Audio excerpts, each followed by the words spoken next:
Well, howdy there, Internet people. It's Bo again. We have a very interesting development on the native rights front in the United States. The Cherokee Nation wants to appoint a delegate to the House of Representatives. And by treaty, they can. In 1835, the U.S. government signed a treaty with the Cherokee Nation, and it included a provision that allowed them to appoint a delegate to the House. Now, this treaty eventually led to the Trail of Tears. For overseas viewers, if you don't know what it is, Google it. It's genocide on the move. Pretty horrible, horrible thing. And also for overseas viewers, the relationship the federal government has with indigenous cultures is bizarre. It is almost, because that's the way it's supposed to be, two sovereign nations dealing with each other. The Cherokee Nation being its own nation dealing with the federal government, the United States government. And that's how it's supposed to operate. It doesn't always operate that way because the U.S. government has a horrible track record of honoring treaties with native nations. They have the ability to vote. However, gerrymandering has severely limited their voting power. Severely limited their voting power. The Cherokee Nation is 350 to 375,000 people.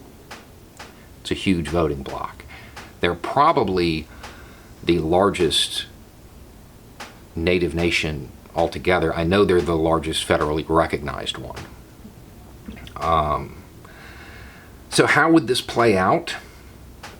How would this play out? It's probably going to be a non-voting member of the House, which means they can't vote on the House floor, but they can debate and they can represent the issues of native nations to the House of Representatives. Now, that's one of the criticisms, is that only the Cherokee have this in one of their treaties. I think there may be a couple of others, but certainly not all nations. So the worry is that the Cherokee will only represent themselves. I don't know that that's actually going to be the case, but that's a worry that's going on.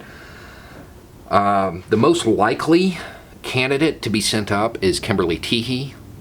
She's in charge of, picture her like the Secretary of State between the Cherokee Nation and the U.S. government. She's kind of the diplomat. She's the front runner on that. Now, will this happen? I think so, probably, but it's going to take a while.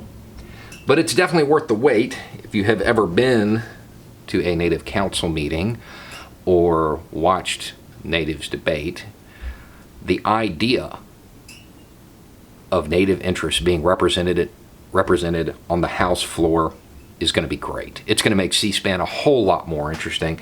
It is definitely worth the wait and worth supporting. Anyway, it's just a thought. Y'all have a good day.